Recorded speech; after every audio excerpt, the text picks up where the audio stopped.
માટે ખૂબ સારો પડાવ આપો અને આ ફાઇનલ ટુર્નામેન્ટમાં તમારી ટીમમાં કોઈ બદલાવ છે કે કોઈ સ્ટ્રેટેજી ચેન્જ કરી છે કે કેવી રીતનું પ્લાનિંગ છે તમારું? અમારી ટીમ સેમીફાઇનલ છે એની સેમ ટીમ રહેશે.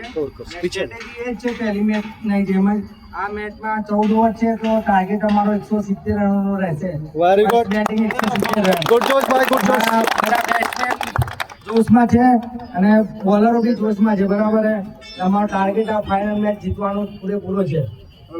ખૂબ સરસ. અને તમારા અત્યારે જે પ્રમાણે પરફોર્મન્સ છે એ જોતા છેલ્લી 3 મેચમાં લગભગ બધા અલગ અલગ ખેલાડીઓએ પરફોર્મ કર્યું છે. તમને કોઈ એવી ખાસ અપેક્ષા ખરી કે બેટિંગમાં તમારું જે ઓર્ડર છે બેટિંગ ઓર્ડર એ મજબૂત કરે એવા તમારી દ્રષ્ટિએ કોણ ખેલાડી લાગી રહ્યું?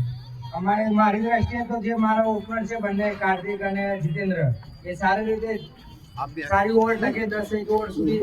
પછી પાછળ અમારા છે જ હાર્ડ હિટર બધા. બરાબર. આ મેચમાં અમારે 170 નો ટાર્ગેટ છે. અને તમને તમારી બોલિંગ સ્ટ્રેન્થમાં સ્પિનર ઉપર વધારે કોન્ફિડન્સ રહેશે કે પેસર પર રહેશે?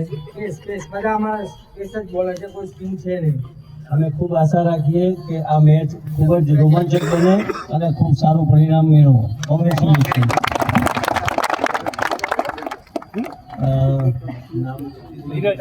નીરજભાઈ, first of all consolation for losing the toss. પણ ટોસ હારવાથી કંઈ મેચ નથી હારી જવાતું અને તમે અત્યાર સુધી ખૂબ સારું પરફોર્મન્સ આપી અને સીધા ફાઇનલમાં પ્રવેશ્યા છો. એટલે તમે ખૂબ સારી ટીમ અને ખૂબ સારું નેતૃત્વ ધરાવો છો. તો હવે ફાઇનલમાં તમે કેવી રીતનું પ્લાનિંગ કર્યું છે? શું સ્ટ્રેટેજી છે તમારી જ્યારે બેટિંગ આવી બોલિંગ આવી? અત્યાર સુધી બધા ટોસ જીત કર્યા. અમે પહેલા ફિલ્ડિંગ લીધી. આ પણ અમે હાર્યા પણ અમે ફિલ્ડિંગ જ લઈ. Very good. બરોબર. એટલે અમારી ફિલ્ડિંગ એકદમ પરફેક્ટ અને ફર્સ્ટ રેટની જે આપણો આજે ચાલુ થયું અને એક જ અને એટલે જ લીધું રહેશે.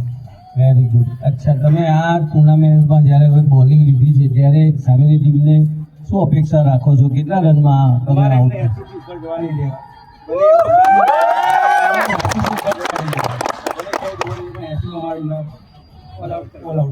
તમે તમારી જે ટીમ છે એની સ્ટ્રેન્થને બોલિંગમાં વધારે કોન્ફિડન્સ ગણો છો કે બેટિંગમાં? Very good. અને અમે એવી આશા રાખીએ કે ખૂબ રોમાંચક મેચ બને અને ખૂબ સારું પરિણામ આવે. બંને જણને ખાસ વિનંતી, સ્પોર્ટ્સમેન સ્પિરિટથી રમજો. અમ્પાયર તટસ્થ છે અને એ પણ એક હ્યુમન બિંગ છે.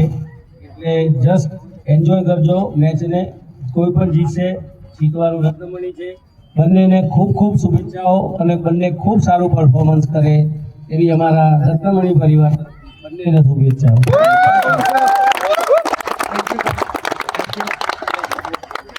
Thank you. આપણે ફિલ્ડિંગ ગોઠવી અને આગળનો